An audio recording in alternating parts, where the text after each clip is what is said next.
Slammy, Ego, Slammy, Ego, Slammy, Ego, Slammy, hey. You already know what's up. What's that? Another home run. You should know the job ain't done till we hold that trophy up. Hey. What's up, everybody? Welcome to episode 566 of the Talking Friars podcast and YouTube show. Ben Fadden with you here. It is February 20th, 2024. Hopefully, everybody is doing well. Start of the week, kind of. It was a holiday yesterday. So I wanted to, this week, Padres baseball is back. It's great. Knowing that, all right, we're going to get Padre games. I know they're exhibition games, spring training games.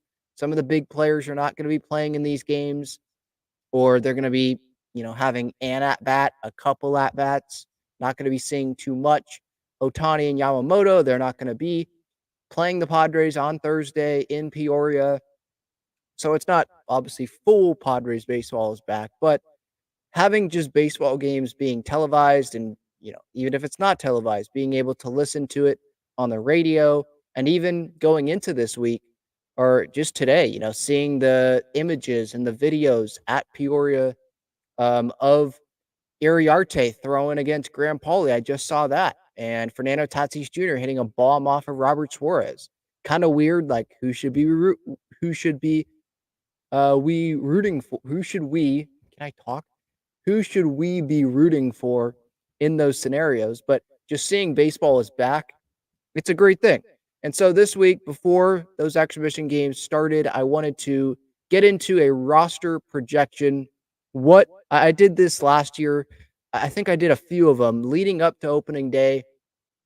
What's the opening day roster going to look like right now? So feel free to leave your comments in the chat, questions, comments, all that. If you want to join the show, you can click that link that I put in the chat as well. But yeah, so 26-man roster, obviously. I think is it 28 for Korea? Or maybe it's a 26-man roster, but there's an expanded taxi squad in case there's injuries and all that, because you're in Korea. It's not like you can just have a player just come on over in 5 hours notice. It takes a little bit. So I think it's an expanded taxi squad that you can bring with you to Korea, but I believe the roster is still 26 players for both teams. So I have 26 guys on this roster. Dennis Lin of The Athletic, he put one out, and his is pretty similar to mine. And it's pretty similar just because, like, these are the options. There are question marks with this roster, but I think we know at the same time, if the season started today, this is what the roster would look like. Now, in this roster, obviously, they were like, should this guy actually be starting in the outfield? Should this guy actually be on the big league roster? Are there upgrades available over this guy? And we'll get to that, especially in like the outfield, for example, or the back of the rotation. So let's start with the rotation. I've got Musgrove, Darvish, King, Vasquez, and Avila. You could go Johnny Brito there in that 5 spot, or you could go Brito in the 4 and Vasquez in the 5, or you could go Brito and Avila instead of Vasquez and Avila. But I think we know the first two. It's Musgrove, it's Darvish. I think we know the third as well. It's Michael King. Then it comes down to 4, 5, and I went with Vasquez. He had a better year last year than Brito, at least in the big leagues, so that's just why I went that. Now, if you go and look at the game logs, Brito had some pretty good, at least result-wise, in terms of innings, length. He's not going 7 innings, but length, 5 innings, 4 2/3, whatever, and then not giving up a lot of runs.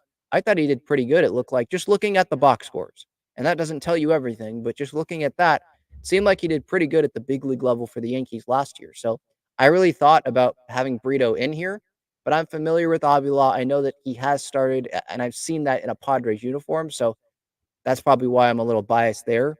And then Vasquez just had a better year overall last year. So I'm going with Vasquez, but I think that could change when I see these guys actually pitch more in spring training, see their stuff. Because it's one thing to read about it, and it's one thing to see, okay, maybe some clips that they had with the Yankees, but it's another to see them starting and after, or while I should say, while they're working with Ruben Niebla, What are they working on? What's the velocity look like? What's the movement on their pitches? What are the results looking like? So the rotation thing, especially the back end of the rotation, we know those three: King, Musgrove, Darvish. But the back end, that could definitely change. There's some other guys, obviously, that are fighting. Uriarte, some of the videos that I'm seeing, looks pretty nasty. But it's easy to say that, you look nasty on these backfields when the pitchers usually are ahead of the batters, right? And you're facing Graham Pauley, who I don't think is going to be on the big league roster on opening day. What would he do against some of the star players in these spring training games? Or what is he going to do against Tatis or Manny in some of these backfield at bats? These types of situations. Looks like the potential is there for sure, but right now I'm having Iriarte not be on the roster, and I'm going with Vasquez and Avila, and then I'm having Brito be in the bullpen. So that's where we go with the bullpen now. Suarez, obviously, Yuki Matsui, Woo-Suk Go, Enyo De Los Santos, Tom Cosgrove, Steven Wilson, Wandy Peralta, and then I've got Johnny Brito in there. Brito, someone obviously that can give you 4 innings if you need it. Now, that's in a starting capacity, but I'm sure he could do that because he's probably going to be built up here at the end of spring. So if you need that at the beginning of the season, he could give that to you. So I've got Brito there. Peralta, we know he's there. Wilson, we know he's there. Cosgrove, we know he's there. Enyo De Los Santos, we know he's going to be in there. Woo-Suk Go, know he's going to be in there. Yuki Matsui, know he's going to be in there. Robert Suarez, he's going to be in there. Like the bullpen, there's not many battles going on in the bullpen in terms of making the roster. Maybe one at the end there, but the bullpen, it seems like it's pretty much set, assuming we shouldn't do this. But right now, again, if the season started today and their guys were healthy, this is what it would look. Well, maybe it wouldn't be Wandy Peralta because I don't even think he's in camp yet. But you get my point. Like the healthy arms, guys that are on major league deals, what would it look like? And so Wandy is obviously in there. The real question is about like what is the order going to be in this bullpen? Back into the bullpen, 7, 8, 9. What is that going to look like? Who are the matchup guys going to be in the 7th, 8th inning? Maybe they don't get the 7th inning to start, but they're a matchup guy. Maybe it's Cosgrove coming in the 8th inning because Enyo De Los Santos isn't the best matchup facing Shohei Ohtani or someone like that. So to me, there's not much debate there. Really, it's what are the roles going to be in this bullpen? And so right now, I would go with Suarez as my closer. I would go with probably Yuki Matsui as my 8th, and then Enyo De Los Santos as my 7th. And then I'm very comfortable with Cosgrove in matchups against certain lefties. I'm very comfortable with Steven Wilson as a 7, 8, 9. I shouldn't say 9. 6, 7, 8th inning type guy. I'm comfortable there with him. I'm comfortable with Wandy Peralta, 7, 8, 9. And maybe some would say you'd go with Peralta as the 7th inning guy and you kick out Enyo De Los Santos. But the velocity from Enyo, I'm getting swayed here by some of the videos that I'm seeing, but this dude is huge.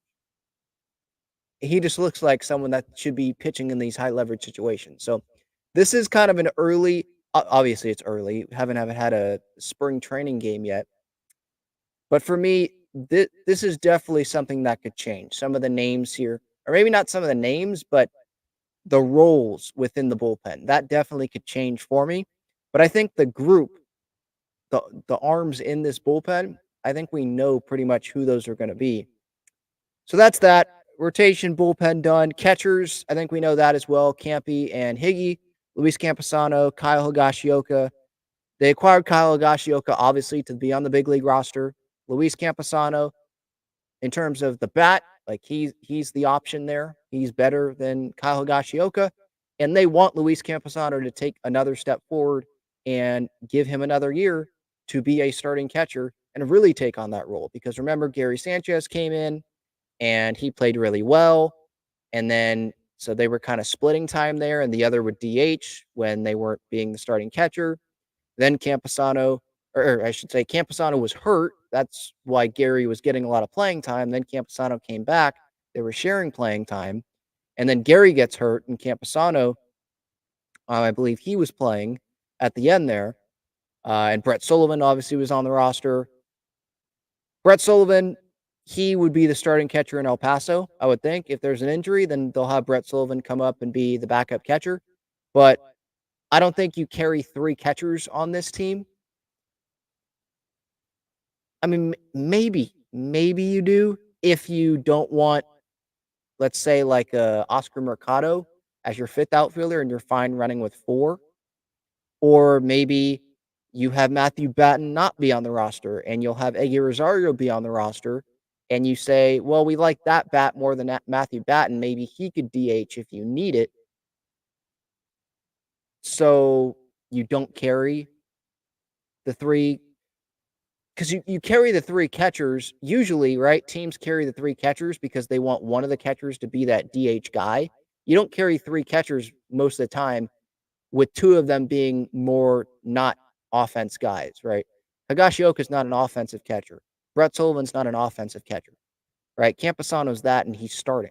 Usually, it would be 3 catchers if it's like Camposano, Gary Sanchez, who would DH. I know he's not on the team, but I'm just saying that. And then it's like a Higashioka as the 3rd, or it's Sullivan, or it's an Austin Nola when he was on the team. That's where maybe you carry 3 catchers because you want one of them to be a DH option.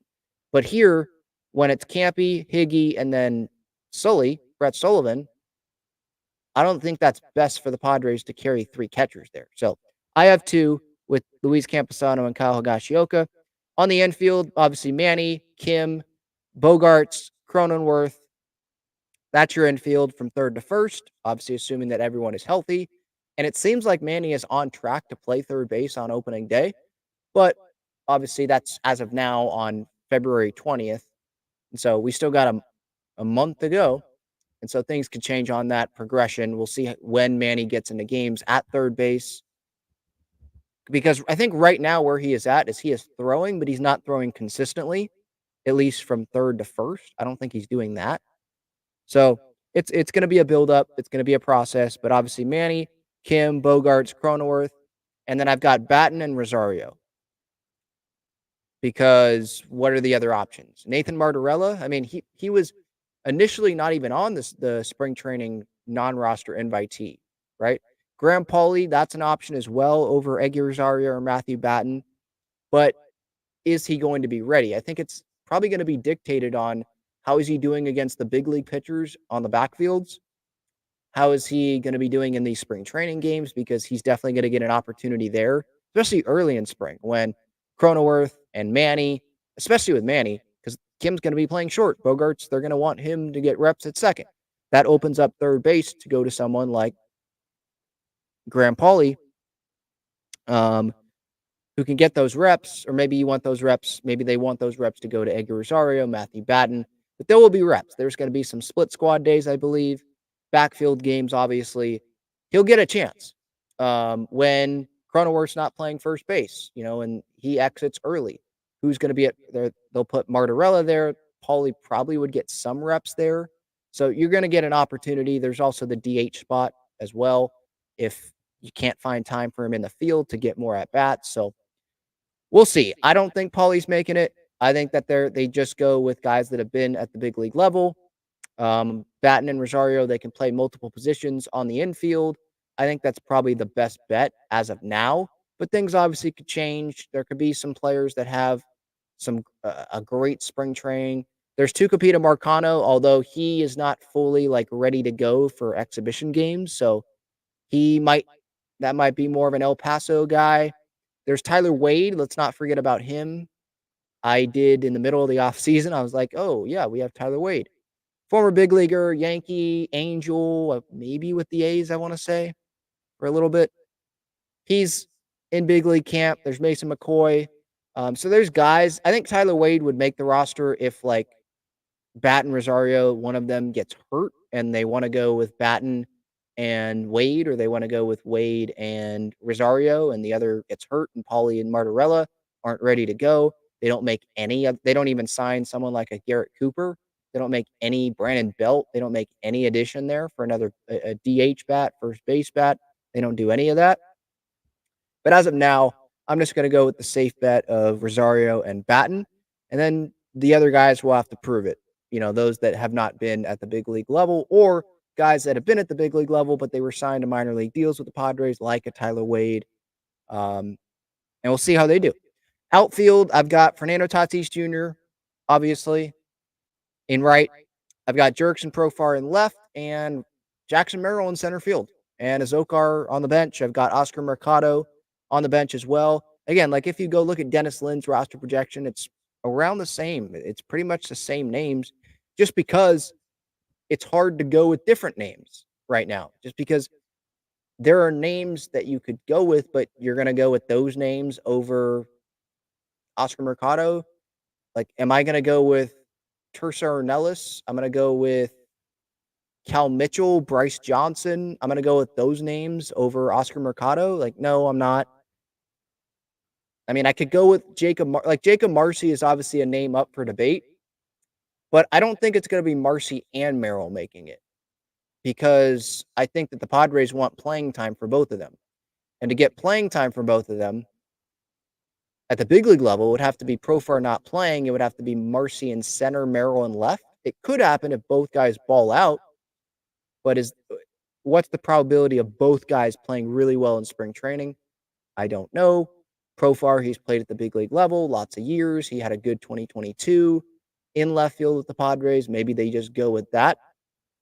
And they just take the risk, take the, bet on one guy, and then they have one guy go to AAA, get more reps there, or even AA, if they feel like there's better pitching, higher potential pitching there in AA, and they want those guys to face that pitching instead of the AAA pitching, which may comprise more of guys that aren't good enough for the big leagues. They don't have as much potential. They're more vets. They don't have as much potential as the AA guys, because the AA guys are younger. They're still coming up.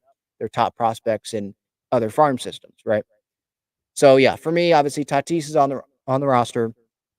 I've got Merrill in center. Just, it feels like, the way that the Padres are talking about Jackson Merrill. I think Kevin Acee wrote something about, I haven't read it yet, but I think Kevin just wrote something about Jackson Merrill and him making the transition to the outfield. It just feels like that's what they want. The Padres really want Jackson Merrill to be starting in the outfield on opening day. And Mike Schilt, was it Mike or was it Dennis, his reporting? It was one of them, either Mike Schilt directly saying it or Dennis reporting it, that majority of the reps are going to be Merrill in the outfield. I have not seen one video yet of Jackson Merrill taking reps in the infield. All I'm seeing is him in the outfield. So that could change, but it sure seems like to me that the Padres are giving him as many reps as, and they should. Like Merrill, he knows how to play shortstop. He doesn't need the reps at shortstop right now. He needs the reps in the outfield. So I'm not saying that they should be putting him at shortstop, but based on the actions of the Padres and what I'm seeing, I'm not there, but what I'm seeing online, I'm seeing Jackson Merrill having conversations with Fernando in the outfield and taking balls in the outfield and going on to backfields and taking extra reps on balls off of a machine in left field, going back on balls and taking some reps in center. Like, that's what I'm seeing is him in the outfield. So that's why I have Merrill starting here. In the outfield, I have him in center field with Profar in left and Tatis in right. And if Merrill is on the roster, then he's starting, right? They're not going to, I wouldn't think they'd have Merrill be on the roster and then him just be sitting, and they go with Profar in left, Azokar in center, and Tatis in right. They might do that a couple times a week or once a week. But if you're having you're having your number 2 prospect, according to Keith Law, he just put that out in the Athletic. Salas is 1, Merrill is 2. If you're going to have your number 2 prospect up at the big league level, you want him playing. You have him up because you think that he can help this team, right? The Padres wouldn't have brought up Fernando in 2019, right, to start the year and sit him on the bench. They brought him up to have him play shortstop, right, alongside Manny at third. They brought up Chris Paddock in 2019 as well to start games, not to have him sit there somewhere in the bullpen, right?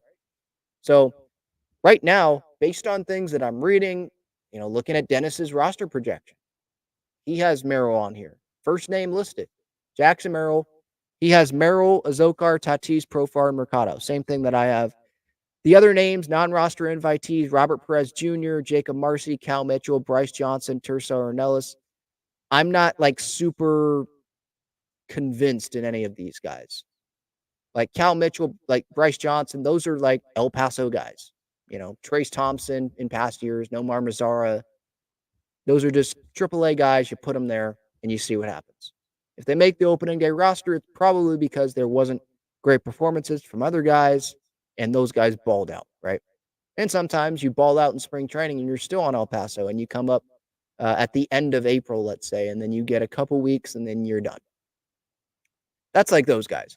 Jacob Marcy and Tersa Arnellis are the two names there where those are, prospects in the system. They've got some potential. Marcy probably higher than Tersa Arnellis. And if they ball out, then they're probably going to get a real look at making the opening day roster. But I feel like, talking to Jim Callis in the offseason and reading some things, it feels like Marcy, there's still more development there. And there's people that would be surprised if he's going to be the opening day center fielder. I think those same people may have been surprised if I would have asked, do you think Merrill's going to be the opening day center fielder? They would have been surprised there. But Merrill, he is the better talent than Jacob Marcy. And being at short, we know Merrill is an athletic player. So putting him in the outfield, you get all the spring training to work in the outfield. And by the way, he was working in the outfield with David Macias, I think, at Petco Park a little bit over the winter. So it's not like this is his first reps like Xander. This is his first reps at second base because they hadn't made the official decision yet until Xander arrived at camp.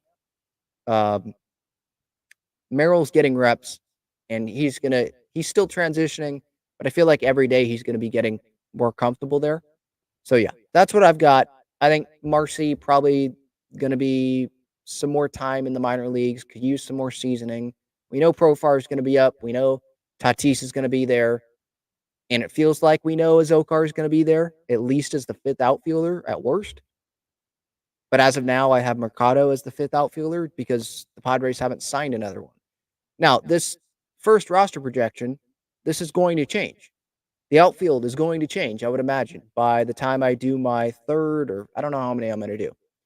But it's going to change by the opening day because I expect the Padres to add another outfielder, at least one more, via trade or via free agency, whether that's Eddie Rosario or some other name that I'm not thinking about.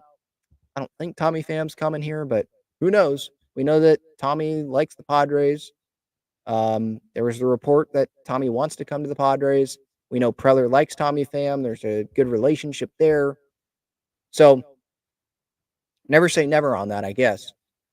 An addition's going to happen. I would be surprised if I would be more surprised if the Padres don't make an addition in the outfield than if they don't make an addition in the rotation. I feel like with the rotation, do they want to make an addition? Sure.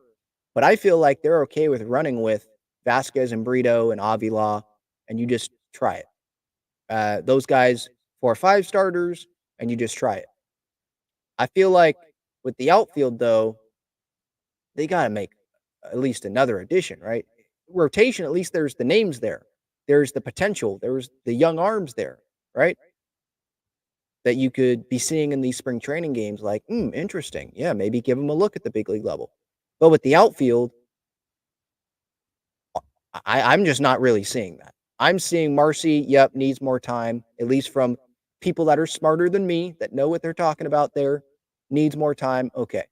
Merrill, some would probably say, probably needs more time, but I think he's the better talent than Jacob Marcy. And again, from things that I'm reading and what I'm seeing, it seems like they really want Merrill to be on this opening day roster.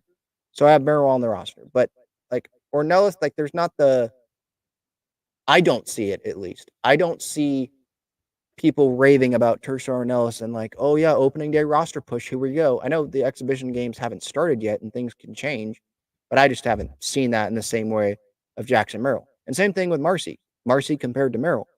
So I'm just not seeing it. It's a Zokar who, okay, you're fine with as the last outfielder on the roster. It's Tatis, who obviously tremendous. It's Profar, who we know is on the roster.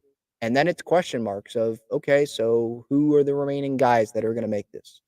It's not like, oh, there's upside there. Let's give him a shot at the big league level. Maybe some people feel that way about Marcy. I feel that way a little bit about Merrill if you have to, and if he plays well in spring training. But it's not the same as Johnny Brito. He's played at the big league level with the Yankees. Vasquez, big league level with the Yankees. Avila, big league level with the Padres. Even Matt Waldron, big league level with the Padres. Maybe he worked on some stuff in the offseason. You know, there's the options there that have at least been at the big league level. Outfield wise, it's not as much is there. So again, just to review my first opening day projection, roster projection, I've got the rotation of Musgrove. I would go Musgrove game 1 over Darvish, but really, I mean, it's those 2 games in Korea and then there's a break. So like really who cares the order? But we know top 2, Musgrove, Darvish, King, Vasquez, Avila. Bullpen, I've got Suarez, Matsui, Go, Enyo De Los Santos, Cosgrove, Wilson, Brito, and then Wandy Peralta. And that's not like in a specific, some of them in order, but not all in order in the bullpen. That's just the names that I jotted down here in my notes. Catchers, Campy and Higgy. Infield, Manny, Kim, Bogarts, Cronenworth, Batten, and Rosario. Outfield, Tatis, Azokar, Profar, Merrill, and Oscar Mercado. All right, quick break, and then I want to get to the chat. Check out Gaglione Bros' famous cheesesteaks and garlic fries on Friars Road. You can visit their website, gaglionebros.com, for their entire menu and enjoy their cheesesteaks and fries at Petco Park and Snapdragon Stadium as well. All right, checking social media here real quick to see if there's anything out there. See some, from what I'm seeing, like Sammy Levitt does great coverage, 97.3 The Fan, and he's in Peoria. He just tweeted out 20 minutes ago, very impressed with what I saw from Jairo Iriarte today. Lots of movement with plenty of swings and misses. I mean, yeah, cool. But it's February 20th. Pitchers usually ahead of hitters. Let's see what, there's still a month to go. There's still a while to go. The talent is there, but let's just see if he can be consistent with this. Remember Jay Groom last spring training? Didn't he have a good start to spring and then the walks were concerned, right? And then obviously it ended up being the right decision, not him making the opening day roster, him going to El Paso because he struggled there. All right. Yeah, let's get to the chat here. What's up, Eddie? Hopefully you're doing well as well. Diego says, can't wait for San Diego baseball. Me as well. Diego, he outlined, I think this is him outlining his roster, giving his prediction here. Merrill, Profar, Pham, left field. Center field, Paulie, Merrill, Marcy. Right field, Tatis, Marcy, Azokar. Okay, so how many names is that? Merrill, Profar, Pham, Paulie, Marcy. That's already 5 right there before getting to Tatis. So usually a team, like 5 outfielders. So it would have to be less than that. But I think Diego's saying some combination of these players here. Third base, Manny / Xander / Kim. Xander's not at third. It's Manny or Kim. If Manny's not ready, then it's Kim. Kim, Bogarts, Merrill, shortstop. Second base, Bogarts, Kim, Cronenworth. Second base is Bogart. Shortstop is Kim. Manny's at third. Cronenworth is first base as of now. Cooper, he puts in here at first with Cronenworth. They could get Cooper. They might be able to get Cooper on a Profar type deal 1 year for like almost nothing. Because I'm not hearing anything about Garrett Cooper. And then catcher, Higgy, Campy, and Sullivan. Higgy, Campy / Sullivan. Yeah. It's going to be Higgy and Campy. I don't think they're going to carry 3 catchers. Yeah. Spud Nuts. I do remember Alec Jacob. That is a guy that, for me at least, he was right outside that bullpen bubble there. And I think you could, who else would you put in that bubble there? Maybe Iriarte. I think he'd be more like rotation, though. Adam Mazer, Ryan Berger.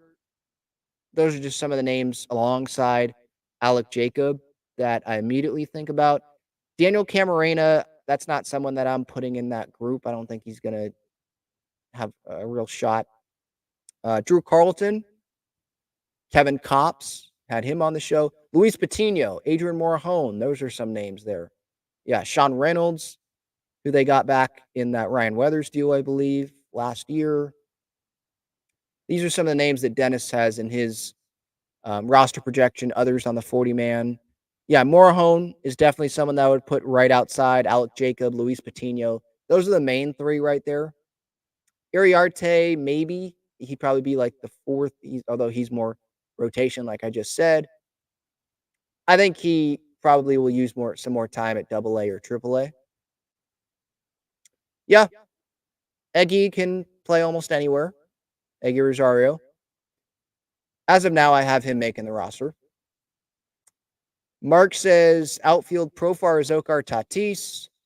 Infield Manny, Kim, Xander, Cronenworth. Catching Camposano. This will change if some of our prospects make the roster. Yeah, of course. Yep. Spring training games, Brisk, JC, they start on Thursday. Padres, Dodgers. They might be the only spring training game on Thursday. I think Padres, Dodgers play Thursday and on Friday. Yeah, that's a good comparison. Tyler Wade with Rougned Odor in 2023. Yeah, someone who just comes in, big league experience. Odor more than Wade. Odor is more of a name, but yeah, he's kind of that. Whatever happened to what was his name? Tim Lokes, infield El Paso from last year. Remember, I think some were fighting for him to make the. I might have actually. I forget. Fighting to make the opening day roster. He is a free agent right now, I believe. I don't think he's with the team because he had a good spring, second base last year. But I believe they went with Odor, right, on the opening day roster.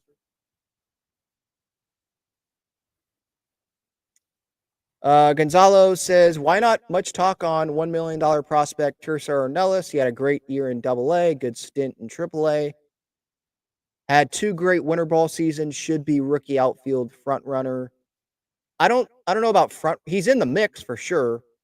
But would the Padres rather have Ornelas or Azokar? I think they go Azokar because he's like been there and he can play all the outfield positions if you need him to. Just some of the experience there. And if you're going to go with, I think the Padres, if they're going to go with a rookie who has never been in the big leagues before, I think they want to go with Merrill over Ornelas. He could show out in spring and Merrill could not, and he could play himself onto the roster. But I just right now, I don't see him like starting in the outfield. If he's not starting, then maybe they just continue to have him play in El Paso. Will we see Salas in spring games? Yes. I don't know how many. He played in one last year, right? And was pretty impressive at the age that he was, catching for Ryan Weathers, had that hot shot at second base. It got a lot of attention, obviously. And when he plays, he will get attention for sure. I mean, already on the backfields, I don't know if you have seen this, but on the backfields, he's already catching with Tatis up at the plate, and he's catching for some of the big league guys. So they're putting him.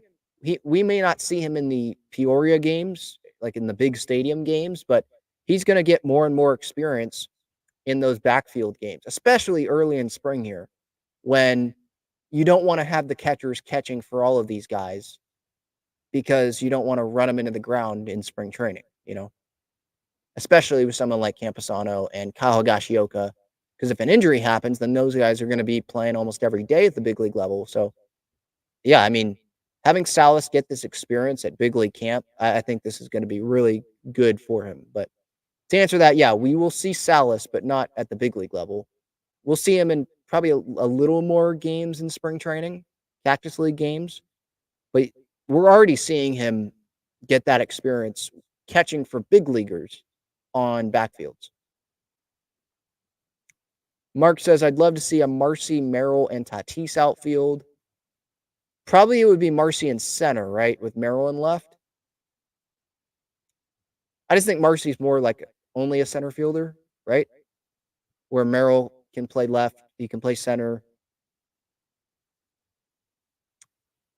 I mean, it it is a possibility. I'm not closing that door. If Marcy and Merrill really show up and have a Tatis 2019 type spring training, I guess we could see that. But as of now, I feel like they'd rather have one of them be starting, not have two, and then have Profar being left. Or, I mean, hopefully they're preferring an outside addition be starting in left with or in center, and then you have Merrill in left or in center, and you have Tatis in right. Hopefully that's what they're trying to have happen here because they still have room to spend. It's not like they can't spend anymore. And David Peralta, I made a video on that yesterday. He signed a minor league deal with the Chicago Cubs, which makes me think that, okay, well, there's a trade in the works then. Or they would rather go with Eddie Rosario, or they're good with the young guys.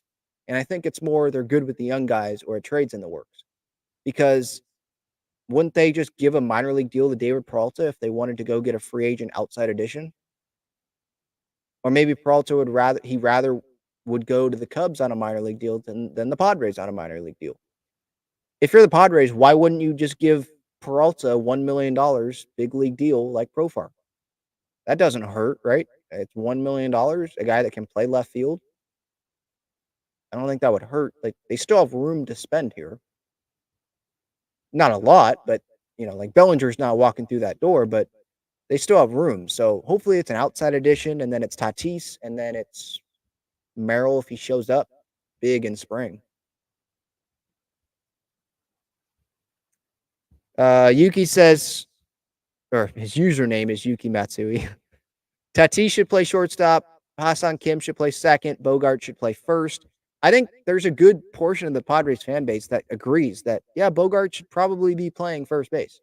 Now, they would say Tatis just won a platinum glove in right. No, you keep him in the outfield. There's already a need in the outfield with Tatis in the outfield. So, no, you keep Tatis in the outfield.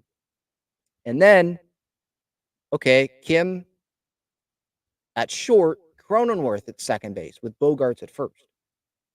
That's what I was thinking. Like, if you're going to move Bogarts, why not just put him at first base? Now, I know he doesn't want to play first base, so I think the compromise was having Xander just go play second instead of playing going over to first, because we know it's closer to the bench. He really doesn't want that because it's like, dude, you not just see Bryce Harper going to first base? You think he's going to be on the bench anytime soon? Like, no. You're here because of your bat, right? Anyway, yeah, I think some of the fan base, but you should have Bogarts at first, Cronenworth more valuable at second base. He's a good second baseman. Put him at second, and you have Kim at short. You have Manny at third. That's the best infield there.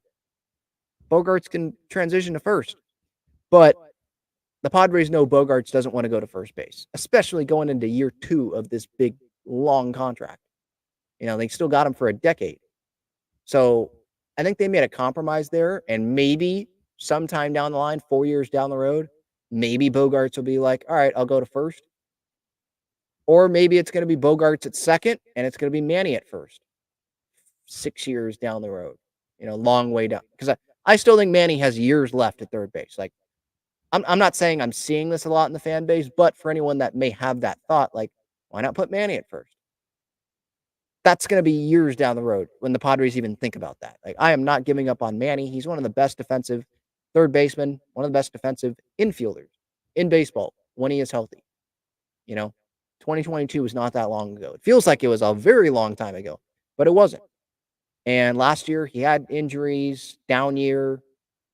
I'm not going to be like, yeah, let's just have one of the best defensive third basemen in baseball. Let's just go put him at first and have, Bogarts play short, Kim play third, Cronenworth play second. Let's just, the way it is right now, I think it's better than having Bogarts at short. I think Cronenworth at second and Kim at short is probably ideal. But there are egos, there are personalities involved, and Bogarts doesn't want to play first. So I think it was a compromise there. Mark says with the rotation, he sees Darvish, Musgrove, King, Thorpe, and Vasquez or Patino. Okay. So no Avila, No Brito. I guess that could happen. Thorpe, I don't see happening. I think that's more mid 2024 or 2025. I think he's another one where I think you want to make sure he is ready and you put him in the rotation and you leave him there in the rotation. Not this up down stuff. You keep him there. Patino, he would really have to ball out, I think. And then I think there would have to be injuries because what's this rotation? Didn't someone say that he's more bullpen? I think someone might have been Kevin AC. He may have asked Schilt the other day in one of the media scrums about Luis Patino's role here in spring. And I thought Schilt said that he was going to be battling for bullpen. But I mean, I would not give up on Patino as a starter yet. I'd still try it. And if it doesn't work, then you can always have him go back to trying as a reliever. Maybe they're doing it because, well, there's just not going to be enough innings for him to get much of a look as a starter. But I mean, it wasn't that long ago that Patino was viewed as one of the top pitching prospects in baseball, right? As a starting pitcher. But Padres know more than me, obviously. So if they're thinking bullpen, then they're thinking bullpen. I don't think Patino is really a big option for the rotation. If, let's say, he is a starter, where is he on the pecking order? Obviously, Darvish, Musgrove, King, Avila, Brito, Vasquez. Do you go Waldron ahead? Do you go Iriarte ahead of him? That's 8 there. And then Patino. I don't want to miss some of these other guys maybe that are here. Do you go Mazer ahead of Patino?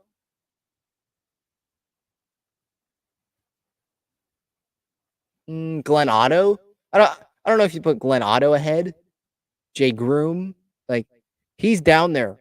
And there's a limited amount of starter innings in spring training. So yeah, I don't see Patino happening. Yuki asked, best month to visit San Diego to watch the Padres. October, hopefully this year. I mean, it's San Diego, so I know it's raining as I'm speaking right now, but really any month. You might have to pick like the best matchup. So if you want to go to a Dodger series, then one of them. If you want to go, I think the Yankees come to town. You want to go there. Soto coming back. Yeah, I don't know. I don't know what the best month is. It's San Diego. It's not like it's Colorado or it's New York or it's Boston or Minnesota. I don't know. What's up, John? How's it going, man? Not much, man. How you doing? I'm doing good.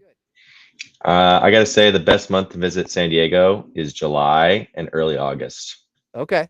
Well, there you Yeah, go. There's I'm definitely not gonna, you know, go against that. There's yeah, summer months. I mean, but I just think, living here in San Diego, it's San Diego. So just pick that's why I would go on matchups if you're someone like that. But yeah, whatever month. I mean, July, August, those are good.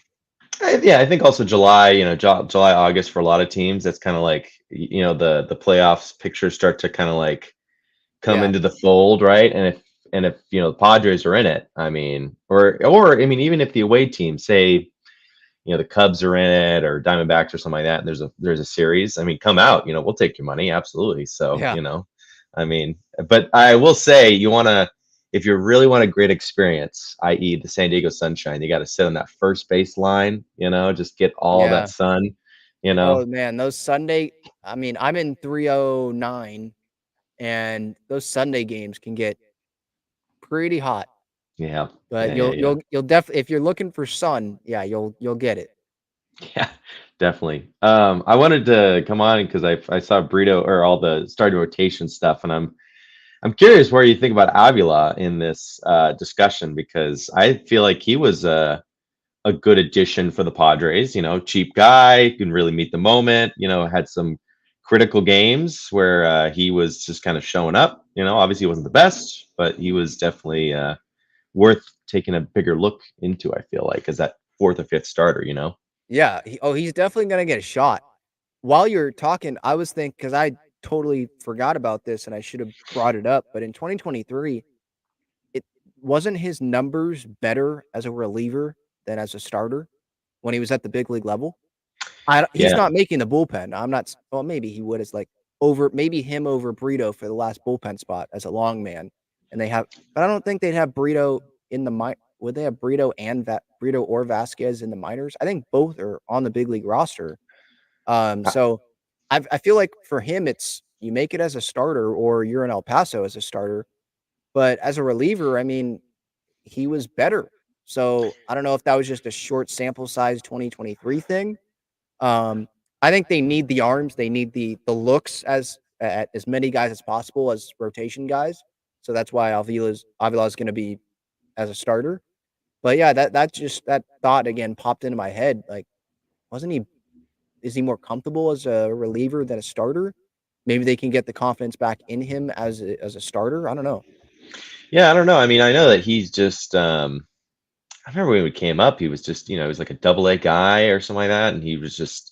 It always just didn't make sense, but he kind of thrives upon that those critical moments, I think, and you really got to see who he could really truly be. And maybe he's just a young guy. A lot of people have a lot of scouting on him, so there's that aspect of it as well. But I honestly could see him being like a obviously no one can replace Nick Martinez, right? He was Right. definitely a guy, but I think yeah, if you need that fourth or fifth or even sixth starter, I mean, I could definitely see him sliding in It that feels respect. yeah, it feels like Avila against Brito or Avila against Vasquez, let's say. One of them maybe because maybe the Padres make an outside addition for the rotation. And then now it's okay, we know four starters, and now it's down to one. And Avila doesn't make it, let's say. Brito doesn't make it, and it's Vasquez as the five. Then now it's Avila and Brito competing for that last spot because they can do both the same thing. I mean, they can start and they can have bulk innings in the bullpen and be that last guy as a reliever. So maybe that's what the right now the competition is. Okay, who is going to get those last two rotation spots? But it could condense down to who's going to take the last rotation spot, and then the battle, the questions that we're talking about or asking at the end of spring training, near the end or the middle, is who's going to win that final bullpen spot. In addition to who is going, like, what's the order going to be for the back end of the bullpen? Let's say. Yeah, I mean, I think we should also a little temper expectations in terms of Brito and Vasquez, whatever. I mean, these are still minor league guys. And I think they need a little bit more time. And I mean, we just don't know how they can translate. Obviously, they have a shot at becoming major league caliber or being on the roster in some respects, but I think it seems from the Yankees' evaluation is that they seem to be more in the minor leagues as well. But also, I mean, let's not discount the knuckleballer Matthew Waldron as well. I mean, he was I thought he could have been better, but I think he gave us what we wanted in terms of, 4 or 5 innings, nothing too crazy. The Right. bullpen kind of comes in. And it just seems like, yeah, we're pretty heavy on the bullpen side of things. And I mean, again, we don't want to tax the bullpen a lot, especially as we're kind of moving along the season and injuries kind of come up. But yeah, it just seems that, let's not discount what we already have, I think, as well. Yeah, that's what I'd say. Yeah, with Groom or not Groom, sorry. Groom's another guy that I guess Groom. it's an outside shot. He's not. I Sure. don't think he's making the roster. With Waldron, the knuckleball stuff. We got to remember he was pitching in September against A's and Rockies and White Sox and teams like that. And I think to it's one thing to be in the rotation at the end of the year when you're not. We all knew they weren't going to make the postseason, and it's another thing to make it to start the year. I think if he's making it to start the year, then they really believe he can be consistent as a starting pitcher. And I think that they need to see more consistency out of him as a starting pitcher. I can pull up his game logs real quick because what I remember is he had like I think a really good Oakland A's start.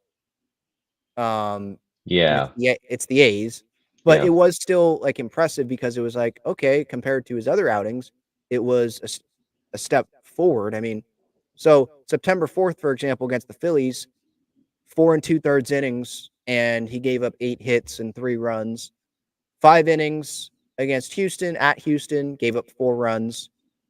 But Oakland, he went 5 1/3, which is the longest that he had gone so far last year in the big leagues with the Padres. Yeah. 7 hits, but he gave up 2 earned runs, and he had 5 punch-outs. And then the next start, it was the St. Louis start after that as well. 5 2/3, 1 run, 6 innings. The next start, 6 innings, 2 runs. So he ended there really good, but then there was the starts before that where it wasn't as good. So I think the consistency there, especially with a knuckleballer, I think they really want to see that if he's consistent in spring training. It feels like this is like they're different guys. Jay Groom and Matt Waldron are different guys, but in terms of needing to be really good pretty much every outing, like Jay Groom last year, because when he wasn't at the end there, that's where he lost, the opportunity to make the roster.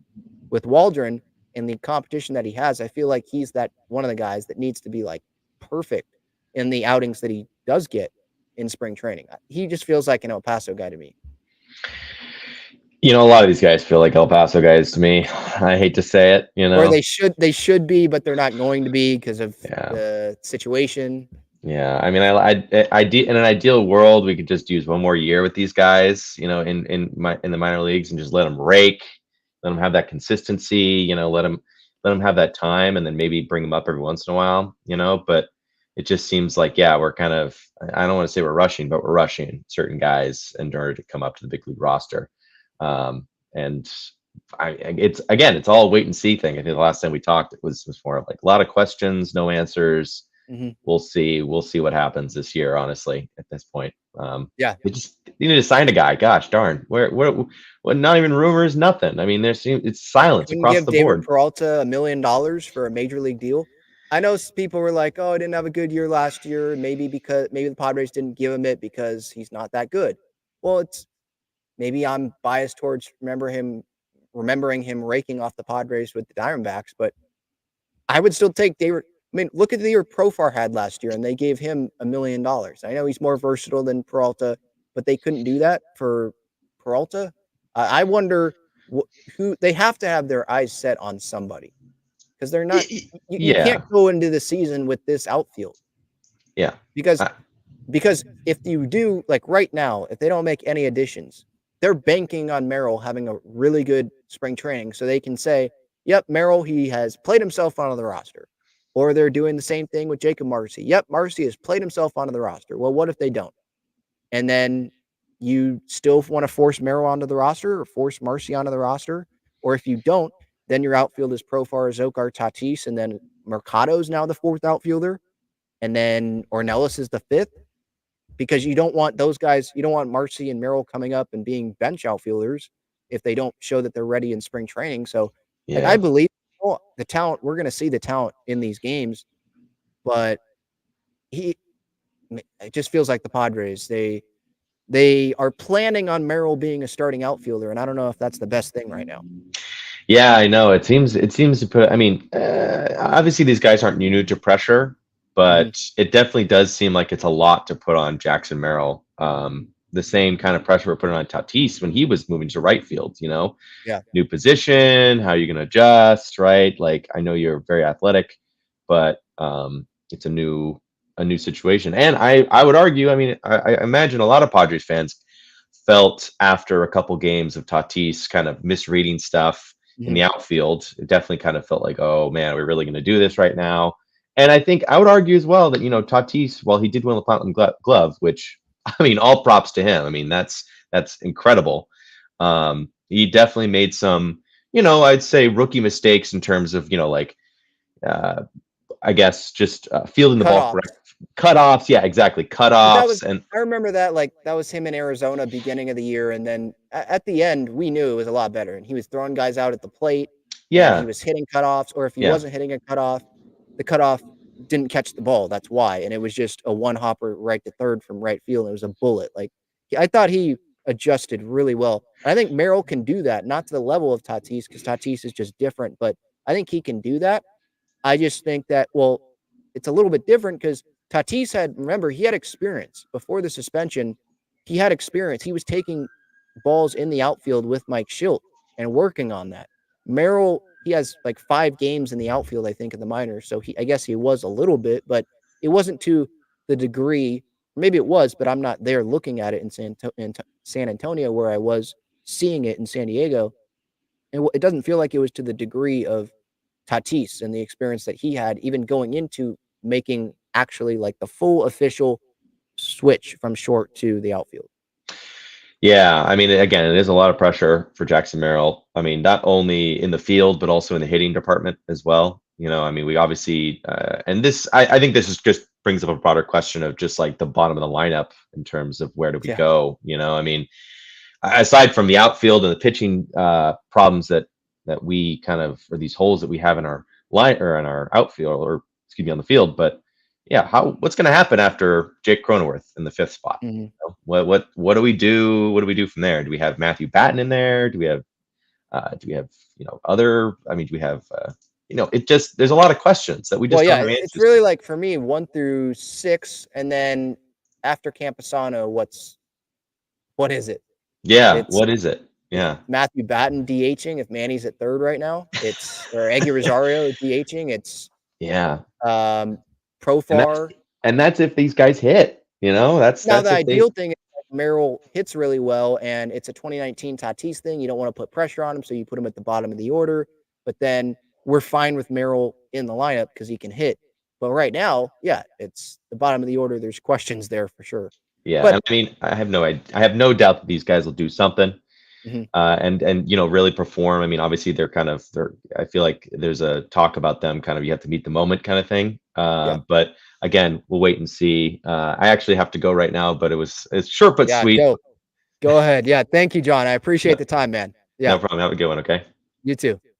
Yeah, so and actually this is a perfect ending because I'm seeing some in the chat. Some question. There's not a lot of questions here, so that's why I was going to end it here. James asked, "Do you think Jake Groom sees opening day roster?" I don't. Like discussed right now with John, I think he has to be like perfect. Him and Matt Waldron have to be like perfect, and there's just a lot of talent in front of them. It feels like on the pecking order, so I just don't see that. I think he is an El Paso guy. JT Snod says Avila would be a perfect replacement for the Stammen/Chris Matt role. Yeah, I think him or Brito or Vasquez, whoever like doesn't make the rotation, and then one of them probably, well, Avila, Vasquez could be in the rotation. Brito could. They all 3 could make the roster. I could see that, but maybe 2 make the roster, and one of them is starting. One of them is the Stammen role, let's say, or Nick Martinez maybe, that type of role. But yeah, and another guy is in El Paso. All right. Thank you, everyone, for the time in the chat, in the comments, live on YouTube, or you're watching on replay on YouTube, you're listening to the podcast platforms. I appreciate everybody's time. This show, obviously, as always, sponsored by Gaglione Birds Famous Cheesesteaks and Garlic Fries. Main location is on Friars Road. Underdog Fantasy 100% deposit match up to $100. Click that link in the description. Code Talking Friars, same thing, same code, SeatGeek. $20 off your first order there. Maybe save that for the Padres season when they're back home at Petco Park to end March and to begin April. Breaking Tea and Foco. Breaking Tea, they've got some great Padres, Aztecs, Wave shirts and sweatshirts. By the way, Alex Morgan, she's on her way, or maybe she's already there. She has made the W Gold Cup, the Women's Gold Cup U.S. Women's National Team roster, replacing San Diegan Mia Fischel, unfortunately, torn ACL, I believe. So Alex made it along with Abby Dahlkemper, Jaden Shaw, Naomi Gurma. So a lot of San Diego Wave representation there for the W Gold Cup, the first one. And so that's going to be a great tournament to watch. They get underway later tonight. San Diego Wave, there's no stream of it, but they are playing their first preseason, or not first preseason, but their second preseason scrimmage. Their first one was against UCLA, and they're playing their second one. They're playing Bay FC a couple hours away, and then later this week they'll play Portland before coming back home. San Diego State, a big one tonight against Utah State. Last sponsor of the show, Foco, great Padres bobbleheads and collectibles there. Check them out, link in the description. Thank you, everyone, for the time. Let me know your thoughts. Roster projection number 1. Give me your roster projection. I want to see all of yours. Love talking with Padres fans. See y'all later. Thank you so much for the time.